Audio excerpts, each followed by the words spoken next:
Friends, welcome back to all of you on our YouTube channel BH classes. आप सभी का brothers education hub के YouTube channel BH classes पे स्वागत है। चलिए स्टार्ट करते हैं आज की इस वीडियो को। आज हम स्टार्ट कर रहे हैं सेंटेंस इम्प्रूवमेंट के क्वेश्चन से। तो मुझे बताइए, फर्स्ट क्वेश्चन आपके सामने है, क्या इम्प्रूवमेंट सही होनी चाहिए। आपके पास क्वेश्चन जो है फर्स्ट है वो है सेंटेंस इम्प्रूवमेंट का। Now tell me which one is the correct option. कौन सा ऑप्शन सही होगा। क्वेश्चन क्या आपके पास, I hope you vividly remember the premiere of the film when I my wife and you were present in the hall. अब आपको इसकी जगह रिप्लेसमेंट करनी है और बताना है कि क्या होना चाहिए, या इसमें किसी भी इम्प्रूवमेंट की नीड नहीं है। तो आप मुझे बताइए A, B, C या D, चारों में से कौन सा ऑप्शन सही बनेगा। Yes, tell me, do fast. When I, my wife and you were present in the hall, या when my wife, I and you were present in the hall, when you, my wife and I were present in the hall, या when my wife, you and I were present in the hall। कौन सा option सही बनेगा चारों में से। Yes, tell me, do fast. Yes, tell me which one is the right option, A, B, C या D। देखिए, हमें यहाँ पर क्या करना है, हमें यहाँ पर प्रोनाउन का एक सीक्वेंस लगाना है, प्रोनाउन को सही सीक्वेंस में लगाना है। तो इसके लिए मैंने वीडियोस भी बना रखी हैं, आप उसे भी चेक कर सकते हैं। लेकिन हम यहाँ पर देखते हैं। देखो, जब भी कोई सेंटेंस जर्नल वे में बोला जाता है, यानी उसमें कोई नेगेटिव नहीं होता, तब जो रूल होता है वो क्या होता है, 2, 3, 1। यानी जो प्रोनाउन को ऐड करना है, उनको जो प्रेफरेंस देनी है, उनका जो सीक्वेंस होना चाहिए वो क्या होना चाहिए, 2, 3, 1 के अकॉर्डिंग होना चाहिए। यानी पहले सेकंड पर्सन आता है, फिर थर्ड पर्सन आता है, और फिर क्या आता है, फर्स्ट पर्सन आता है। ओके, अब कौन सा पर्सन फर्स्ट सेकंड थर्ड होता है, इसके लिए आप हमारी वीडियो चेक कीजिए। ओके, अब आई कौन सा पर्सन होता है, फर्स्ट पर्सन। माई वाइफ कौन सा पर्सन होती है, थर्ड पर्सन। एंड यू कौन सा पर्सन, सेकंड पर्सन। तो क्या बनेगा, you, my wife and I. Okay, you, my wife and I, यानी B is the correct option. Have you all understood. अगर आपको इस रूल में प्रॉब्लम है कि कब हमें सिंगुलर में कौन सा रूल लगाना है, प्लूरल जब प्रोनाउन आ जाएंगे तब कौन सा रूल लगाना है, या पॉजिटिव सेंटेंस में, जनरल सेंटेंस में कौन सा लगाना है, और नेगेटिव में कौन सा लगाना है, तो उसके लिए आप वीडियो को चेक कीजिए, प्रोनाउन वाली वीडियो को। जो लिंक है वो आपको डिस्क्रिप्शन बॉक्स में मिल जाएगा। ओके, चलिए सेकंड क्वेश्चन की ओर चलते हैं। Yes, second question is, while crossing the highway, a 5-year-old child was knocked out by a passing car. Now tell me which one is the right option, knocked away या knocked up या knocked down या no improvement। yes, tell me, A, B, C या D। and if you are enjoying this series then do like, share and subscribe। okay, अगर आप इस video को enjoy कर रहे हैं तो आपको क्या करना है, इसे लाइक करना है, सभी फ्रेंड्स के साथ शेयर करना है। और अगर आपने अभी तक चैनल को सब्सक्राइब नहीं किया तो रेड बटन को प्रेस कीजिए, चैनल को सब्सक्राइब कीजिए, बेल आइकन को प्रेस कीजिए। यस, A, B, C या D, do fast. Away, up, down या no improvement. Yes,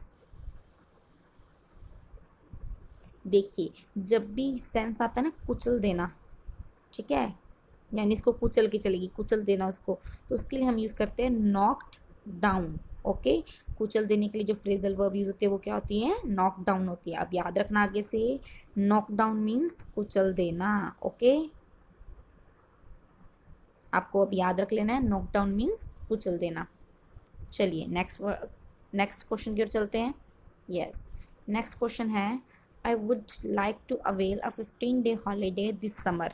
yes, now tell me which one is the right option, A is to avail of, B is to avail myself of, C is to avail myself and D is no improvement। yes, tell me, I would like to avail a 15-day holiday this summer। क्या होना चाहिए, A, B, C या D। yes, do fast, A, B, C या D। आपने rules पढ़े होंगे कि कब हमें रिफ्लेक्सिव प्रोनाउन यूज़ करना होता है, कब हमें रिफ्लेक्सिव प्रोनाउन यूज़ नहीं करना होता। Yes, very good. देखिए आपको याद रखना है कि अवेल के साथ हम किसका यूज़ करते हैं, अवेल के साथ हम रिफ्लेक्सिव प्रोनाउन का यूज़ करते हैं। ओके, यानी इसके साथ रिफ्लेक्सिव प्रोनाउन यूज़ करना पड़ेगा। अब आई का रिफ्लेक्सिव प्रोनाउन क्या होता है, आई का रिफ्लेक्सिव प्रोनाउन होता है माई सेल्फ। ओके, यानी हमें माई सेल्फ यूज़ करना है, तो इस ऑप्शन को तो कट कर दो। फिर हमें पता होना चाहिए कि अवेल के साथ फिक्स प्रेपोजिशन ऑफ का यूज़ किया जाता है। ओके, अवेल के साथ फिक्स प्रेपोजिशन अवेल का ऑफ का यूज़ किया जाता है। तो क्या बनेगा, to avail myself of, I would like to avail myself of a 15-day holiday this summer. इसके लिए हमने पूरी ट्रिक भी आपको बता देंगे कि कब कब हमें रिफ्लेक्सिव प्रोनाउन यूज़ करना है, कब हमें रिफ्लेक्सिव प्रोनाउन यूज़ नहीं करना। ओके, अगर किसी स्टूडेंट को लर्न है जिसने मुझसे पहले पढ़ रखी है तो वो कमेंट में मुझे ज़रूर बताना। ओके, जब वीडियो ख़त्म हो जाएगी तो मुझे ज़रूर वो ट्रिक उस सीक्वेंस में बताना। चलिए नेक्स्ट क्वेश्चन की ओर चलते हैं। Yes, next question is, after the heavy rains last week the water in the lake raised another 2 feet। कहता कि जब बहुत तेज बारिश हुई थी उसके कारण जो पानी था लेक में वो 2 feet ऊपर उठ गया था। तो अब मुझे बताइए, रोज, राइज्ड, वुड रेज या no improvement. Yes, A B C या D, A, B, C or D. After the heavy rains last week, the water in the lake raised another 2 feet. Rose, raised, would raise, no improvement. Yes, A, B, C or D.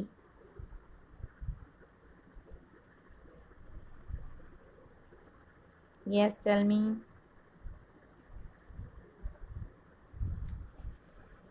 देखिए, raise का meaning क्या होता है, किसी चीज़ को ऊपर उठाना। अगर अपने किसी को रेज करते हैं, अपने किसी को उठाते हैं, ठीक है, उसको बोलते हैं हम रेज करना। ओके, और अगर कोई चीज़ अपने आप उठती है तो उसको हम बोलते हैं रोज। सेकंड फॉर्म होती है राइज की, सेकंड फॉर्म क्या होती है, रोज होती है। ओके, और जो रेज होती है वो रेज की सेकंड फॉर्म होती है, रेज, रेज्ड। अब अगर कोई चीज़ अपने आप उठती है तो हम बोलते हैं राइज, जैसे सनराइज होता है। लेकिन अगर हम किसी चीज़, किसी पर्सन को ऊपर उठाते हैं उसे सपोर्ट देके, तब हम बोलते हैं रेज्ड की है। ओके, तो अब वाटर का लेवल अपने आप इंक्रीज हुआ है तो हम क्या बोलेंगे, रोज हुआ है, यानी A is the correct option. Okay, rose क्या होती है, राइज की ही सेकेंड फॉर्म होती है, राइज, रोज, रोजन। ओके, चलिए नेक्स्ट क्वेश्चन की ओर चलते हैं। यस, नेक्स्ट क्वेश्चन फिर से आपसे टेंस के लिए आया है। When we saw him last he ran to catch a bus. Yes, now tell मी, इस रन की जगह, इस रैन की जगह क्या आना चाहिए, has run, had run, was running या no improvement. Yes, tell me, A, B, C या डी। टेंस से क्वेश्चन आपके पास, फिर से आपको कह रहे हैं, अगर आपको टेंस के क्वेश्चंस के लिए, उसको सॉल्व करने के लिए अगर आपको तैयारी करनी है, अगर आपको उसके बारे में जानना है, तो सारे कंसेप्ट्स आपको टेंस वाली वीडियोस में मिल जाएंगी। लिंक आपको डिस्क्रिप्शन बॉक्स में मिल जाएगा, तो आप वहाँ से चेक ज़रूर कीजिए। Okay, okay, now tell me which one is the right option, A, B, C या D. Yes, has run, had run, was running या no improvement. Yes, tell me, do fast, has run, had run, was running या no improvement. क्या होना चाहिए, जब मैं वहाँ गया या जब मैंने उसे लास्ट टाइम देखा तो वो एक बस की ओर क्या कर रहा था, या देखिए मैंने क्या बोला कि जब मैंने उसे लास्ट टाइम देखा तो वो बस की तरफ भाग गया था, नहीं, है ना, भाग चुका है, भाग चुका था, भाग रहा था, है ना। वो जब मैंने लास्ट टाइम देखा तो वो क्या कर रहा था, जब ये पास में एक एक्शन हो रहा था तभी एक्शन हुआ, है ना, उसी टाइम। तो हम क्या बोलेंगे इसके लिए, यानी यहाँ पर क्या आना चाहिए, पास्ट कॉन्टिन्यूस टेंस आना चाहिए। तो क्या बनेगा, he was running to catch a bus, वो एक बस को पकड़ने के लिए भाग रहा था। जब मैंने उसे लास्ट टाइम देखा तो वो क्या कर रहा था, वो भाग रहा था। ओके, तो ये थे हमारे आज के सेंटेंस इंप्रूवमेंट के क्वेश्चन। चलिए वो कैप की ओर चलते हैं। Yes, first word is invigorate. क्या वर्ड है आपके पास, इनविगरेट।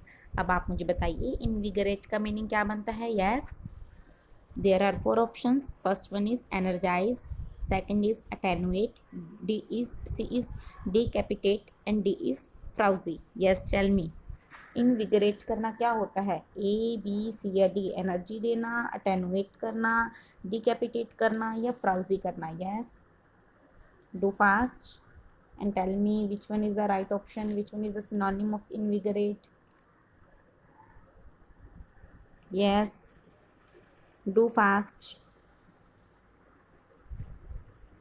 And again reminding you, if you are enjoying this series then you have to do like and share. Okay, जितने भी पर्सन इस वीडियो को देख रहे हैं शेयर कर दीजिए, लाइक कर दीजिए, चैनल को सब्सक्राइब कर लें, बेल आइकन को भी प्रेस कर लें।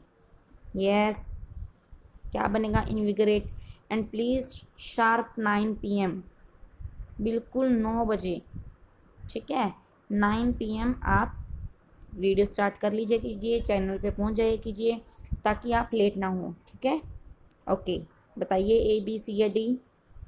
Very good. देखिए इनविगरेट करना क्या होता है? किसी को पावर देना, टू गिव पावर यानी एनर्जाइज करना। ओके, टू गिव पावर यानी एनर्जाइज करना ही। So A is the correct option.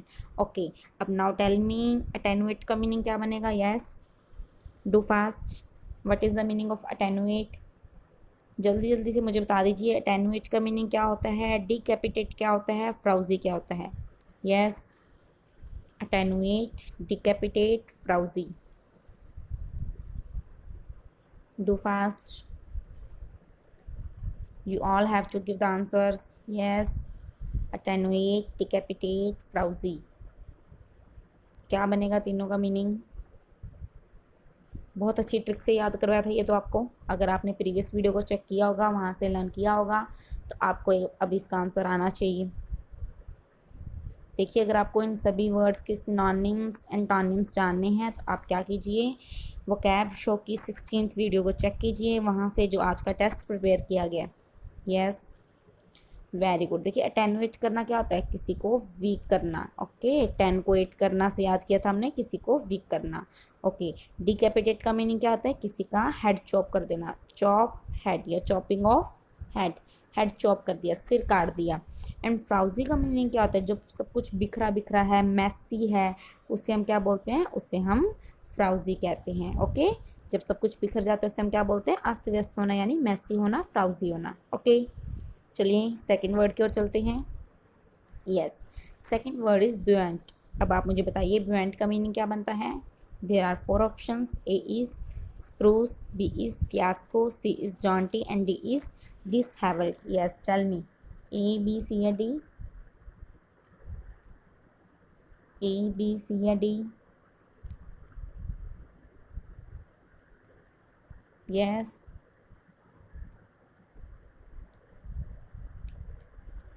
I think इसमें अब 2 ऑप्शन बन रहे हैं इसके मीनिंग। चलो बताइए आप, ए, बी, सी या डी? बियॉन्ड का मीनिंग क्या बनेगा?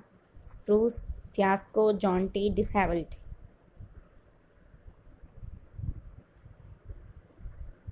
Yes, too fast. A, B, C या डी? जल्दी जल्दी कीजिए भी। Very good. देखिए बियॉन्ड का मीनिंग क्या होता है? एक ऐसा पर्सन जो बहुत अट्रैक्टिव है, बहुत डैशिंग टाइप का है ना, बहुत अच्छा है, या फिर हम बोल सकते हैं बहुत स्किल्ड भी बोल सकते हैं, डेबोनियर है, तो उसे हम क्या बोलते हैं? बियॉन्ड होना। तो उसे हम जॉन्टी भी कह सकते हैं और उसे हम स्प्रूस भी कह सकते हैं। ओके, सो ए एंड सी दोनों इसके सिनोनिम्स है। ओके, फियास्को का मीनिंग क्या होता है? बहुत बार कर चुके हैं, जो पूरी तरह से हार जाते हैं, कंप्लीट फेलियर होना, उसे हम क्या बोलते हैं? उसे हम फियास्को कहते हैं। Now tell me what is the meaning of dishevelled? Yes, what is the meaning of dishevelled? इसका सिनोनिम किया भी हमने, डिसहेवल्ड होना, क्या हो जाना? Yes, too fast. सब कुछ मैसी हो जाना। क्या हो जाना? मैसी हो जाना। अब याद रखना, इसके लिए एक इडियम भी होती है, at 6 and 7। Okay, okay, at 6 and 7 यानी सब कुछ अस्त व्यस्त होना। ओके, चलिए नेक्स्ट वर्ड की ओर चलते हैं। Yes, next word is deadpan. क्या वर्ड है? Deadpan. Now tell me what is the meaning of deadpan? Yes, do fast. Deadpan कब किसे कहते हैं? किस कंडीशन को बोलते हैं डेड पेन है? A is disaster, B is famine, C is smear and D is wooden. Yes, tell me, do fast and tell me. Deadpan होना, डिजास्टर होना, फेमाइन होना, स्मीयर होना या वुडन होना? किस पर्सन को बोलते हैं डेड पेन है ये? Yes, do fast.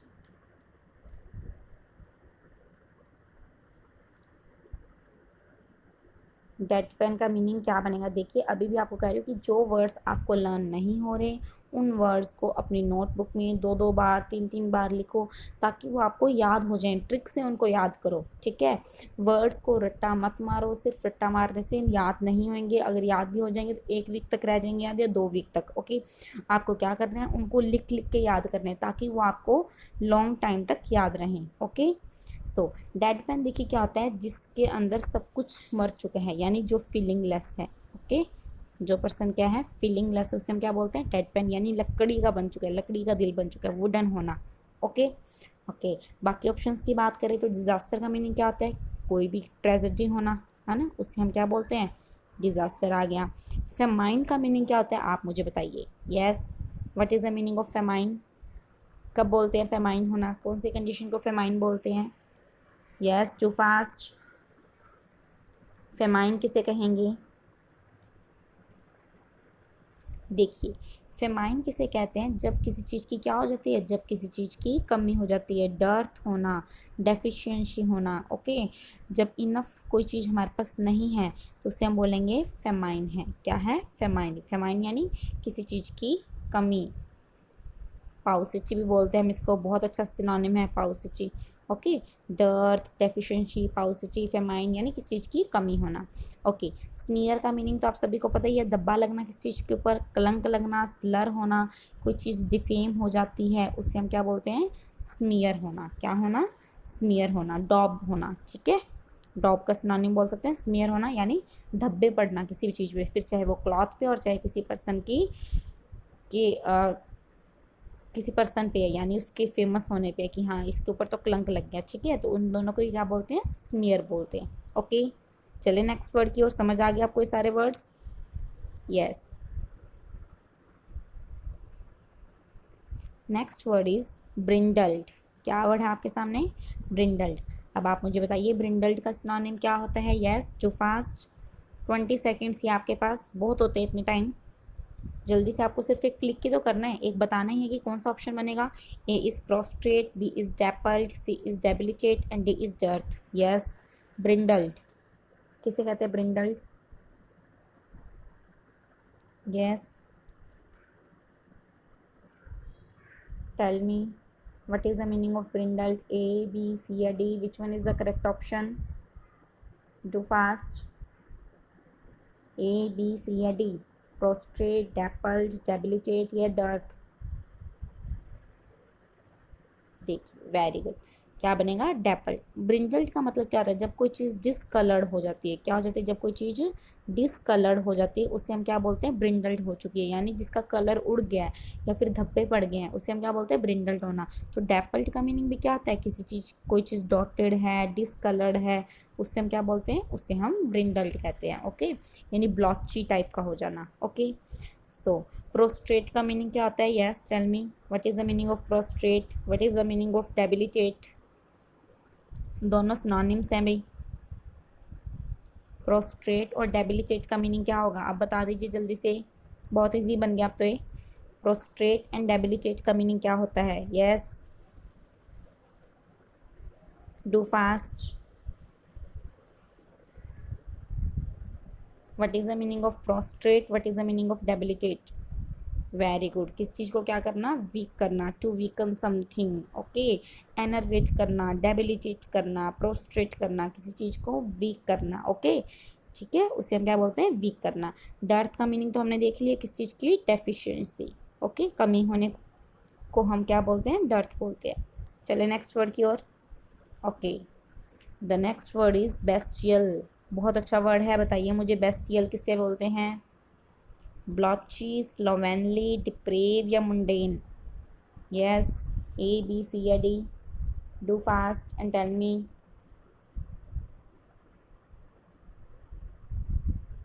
भी जितने भी पर्सन इस वीडियो को देख रहे हैं लाइक कर दें, लाइक बहुत कम पर्सन करते हैं। ओके, और शेयर कर दीजिए अपने सभी फ्रेंड्स के साथ, जल्दी कीजिए।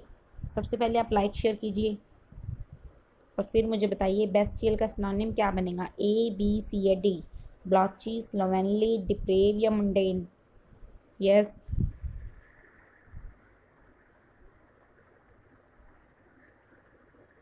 बेस्टियल। ऐसे याद कर लो ना, हमारा जो बेस्ट पर्सन है ना, हमारा जो बेस्टी है वो बहुत बिगड़ा हुआ है ना। ऐसे याद कर लो, हमारा जो बेस्टी है वो क्या है, वो बहुत बिगड़ा हुआ है। तो बेस्टी बिगड़ा हुआ यानी डिप्रेव्ड है, बिगड़े हुए होना या फिर बिगड़ना या फिर ब्रुटलाइज करना किसी चीज़ को, किसी चीज़ को डिबॉच करना, किसी चीज़ को बिगाड़ना या बिगड़ा हुआ, या किसी चीज़ की निंदा करना या किसी चीज़ पे कलंक लगाना, उन सब नेगेटिव वर्ड्स के लिए हम क्या यूज़ करते हैं, बेस्टियल या डिप्रेव। ओके। अच्छा, ब्लोची का मीनिंग हमने अभी देख ही लिया। ब्लोची यानी डॉटेड होना या डिसकलर्ड हो जाना, ब्रिंडल्ड हो जाना। ओके। अब आप मुझे बताइए मंडेन का मीनिंग क्या बनता है। Yes, what is the meaning of mundane. नया वर्ड है, अगर किसी को पता है तो अभी बताइए, अदरवाइज आप बाद में बताना, ठीक है, और गूगल से देख के नहीं बताना। ओके, स्लोवेनली क्या होता है, स्लोवेनली यानी मैसी होना, फ्राउजी होना, सब कुछ अस्त व्यस्त होना, डिसहेवल्ड होना, एट सिक्सेस एंड सेवन्स होना। ओके। मंडेन का मीनिंग आप मुझे कमेंट बॉक्स में बताएंगे। ओके, चले हम ईडियम्स पे। ओके, स्टार्ट करते हैं हम ईडियम्स को। यस, तो आज की जो फर्स्ट ईडियम है वो आपके सामने है। ईडियम क्या है, to take the wind out of another sails. Okay. अब आप मुझे बताइए इसका सही ऑप्शन क्या होना चाहिए, इसका मीनिंग क्या होना चाहिए। A is to defeat the motives of another, B is to manoeuvre to mislead another on the high seas, to anticipate another and to gain advantage over him, to cause harm to another. अब मुझे बताइए ए B C या D, ध्यान से करना इस question को। To take the wind out of another's sails. Yes, A B C या D। किसी के सेल्स से हमने विंड ले ली, किसी की नाव से विंड ले ली, तो अब वो क्या करेगा और इससे तुम्हें क्या मिलेगा, अब तो बता दो। A B C या D।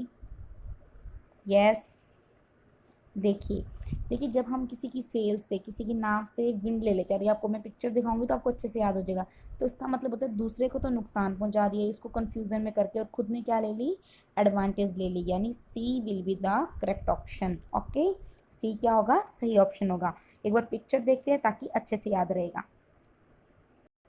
ये देखिए, जब मान लो किसी की विंड, किसी की सेल से विंड ही चली गई है ना, यानी अब वो क्या करेगा, अब वो तो नाव डूब जाएगी। तो उसी कंडीशन को हम क्या बोलते हैं, to take the wind out of another sail. किसी की और की सेल से हमने क्या ले ली, विंड ले ली, लाइक दिस। अगर सामने वाले को ना हमने डिमोरलाइज कर दिया कि तेरे मतलब ये ऐसे ख़राब है या वैसे है, तो सामने वाले को डिमोरलाइज करके और उस कंडीशन का हमने फ़ायदा उठा लिया, उस अपॉर्चुनिटी को हमने ग्रैब कर लिया, तो उसे बोलते हैं to take the wind out of another's sail. Okay. Okay, now next idiom is to carry the coal to new castles. Now tell me which one is the right option. इस idiom का meaning क्या बनेगा, to do unnecessary things, to work hard, to do menial jobs, to finish a job. Yes, to carry the coal to Newcastles क्या बनेगा, ए B C या D. बहुत easy है, काफ़ी बार एग्जाम्स में आ भी चुकी है, रिपीटेड इडियम्स है आपके लिए, तो आपको ये ज़रूर लर्न होनी चाहिए। सो टेल मी, और अगर लर्न नहीं है तो अब हो जाएगी, फिर आप कभी भी नहीं भूलेंगे इसे। To carry the coal to Newcastles, ये Newcastle. Yes, A B C या D, do fast. A B C या डी। देखिए कैस्टल क्या होता है, कैस्टल होता है किला, है ना, हवाई किले, महल, उसे बोलते हैं कैस्टल। अब महलों में कोयले का क्या काम, अगर आप महलों में कोयले को लेके जा रही हैं, यानी आप पागलों की तरह बेफालतू की चीज़ें कर रहे हैं, तो क्या बन जाएगा, टू डू अननेसेसरी थिंग्स, बिना काम की चीज़ें करना। ओके, एक बार हम पिक्चर भी देख लेते हैं, जल्दी याद रहेगा। ये देखिए इस पिक्चर को, इनमें ये क्या कर रहे हैं, ये पर्सन कैस कोल को लेके जा रहे हैं न्यू कैस्टल्स की ओर। अब वहाँ पर तो तुम अच्छी अच्छी चीज़ें लेके जाओ, है ना, मतलब कुछ नई नई चीज़ें, कुछ सुंदर सुंदर चीज़ें लेके आओ। कोयला लेके जाके तुमने नए कैस्टल्स को ख़राब करना है, नए महलों को, है ना, यानी बेफालतू की चीज़ें कर रहे हो, अननेसेसरी थिंग्स आप कर रहे हो। ओके, तो to carry the coal to Newcastles यानी to do unnecessary things. Okay. Yes, next idiom is to hit the nail on the head. अब मुझे बताइए क्या होगा, to hit the nail on the head, to guess right, to hit the target, to settle the all score, या to catch someone napping. Yes, सही guess लगा देना, या मतलब सही तुक्का मार दिया तुमने, या अपने अपने टारगेट पे हिट किया है, या अपने अपने पुरानी चीज़ों को सेट किया है, या फिर किसी को नैपिंग करते हुए पकड़ लिया। Yes, tell me, to hit the nail on the head. जब मैं बोलते हैं ना कि सही तुक्का, to hit the nail on the head, चलो मैंने बोल ही दिया, हम बोलते हैं ना कि सही तुक्का लग गया यार, उसको बोलते हैं to guess right, to hit the nail on the head. हमें लग रहा था तो हिट द टारगेट भी हो सकता है, लेकिन इसका रियल मीनिंग क्या होता है कि सही टाइम पे बस सही एक्शन ले लिया। ओके, तुक्का सही लग गया हमारा, अदरवाइज तो मतलब कुछ ना कुछ गलत हो जाता। तो to hit the nail on the head यानी to guess right. Okay, picture देखते हैं, अच्छे से याद रहेगा। ये देखिए इस पिक्चर को, आपको मैं ये वाली जो इडियम है 2 ट्रिक से लर्न करवा दूंगी, आपको जो अच्छी लगे आप वैसे कर लेना। देखिए अब क्या होता है कि सही टाइम पे सही तुक्का लगना या सही टाइम पे सही एक्शन करना, उसे हम क्या बोलते हैं, to hit the nail on the head. अब देखिए बेंच है, मान लो कोई पर्सन आके इसके ऊपर बैठ जाता है तो उसके तो हर्ट हो जाता है उसे, तो है ना। तो अगर उससे पहले ही हमने hit the nail on the head, उस नेल के ऊपर यानी उस कील के हेड के ऊपर सही टाइम पे आके उसको ठोक दिया, यानी सही है, अदरवाइज प्रॉब्लम्स क्रिएट हो जाती। तो उसे हम क्या बोलते हैं, hit the nail on the head, यानी सही तुक्का मारना या फिर सही एक्शन परफॉर्म करना सही टाइम पे। ओके, अब हमने कैसे याद किया हुआ है, देखिए एक पर्सन है, उनके बीच में कुश्ती हो रही है, रेसलिंग हो रही है, ठीक है। तब सामने वाला पर्सन, ये 2 पर्सन है, ये मान लो इसको हरा रहा है, ठीक है, और ये जीतना चाहता है। तो इसने क्या देखा, इस पर्सन के फेस पे ना, हेड के ऊपर यहाँ पर एक पिंपल हुआ है बहुत ज़्यादा। तो उसने क्या किया, जब ये इसको हराने लगा, जब इसको बहुत मार रहा था, तो उसने सोचा कि अगर मैं इसके इस पिंपल के ऊपर या इसके जो हेड के ऊपर जो पिंपल है उसके ऊपर अगर अपना नेल लगा दूँ तो क्या होगा। अब वो नेल लगाएगा तो उसके पेन होगा। तो इसने क्या किया, उसी टाइम इसके हेड के ऊपर क्या कर दिया, एक नेल से जोर से मार दिया। तो इस कारण वो पेन के कारण नीचे गिर गया और ये रेसलिंग पर्सन जीत गया। जो सेकंड पर्सन था वो क्या किया, वो रेसलिंग जीत गया, क्योंकि इसने क्या किया, इसने सही टाइम पे सही एक्शन किया या फिर इसने सही गैस लगाया। ओके, तो hit the nail on the head यानी सही टाइम पे सही एक्शन परफॉर्म करना या फिर सही गैस लगाना, याद रहेगी अब। ओके, चलिए नेक्स्ट इडियम की ओर। Yes, next idiom is all and sundry. अब आप मुझे बताइए इसका मीनिंग क्या बनता है, ऑल एंड सन ड्राई का। Yes, too fast, what is the meaning of all and sun dry.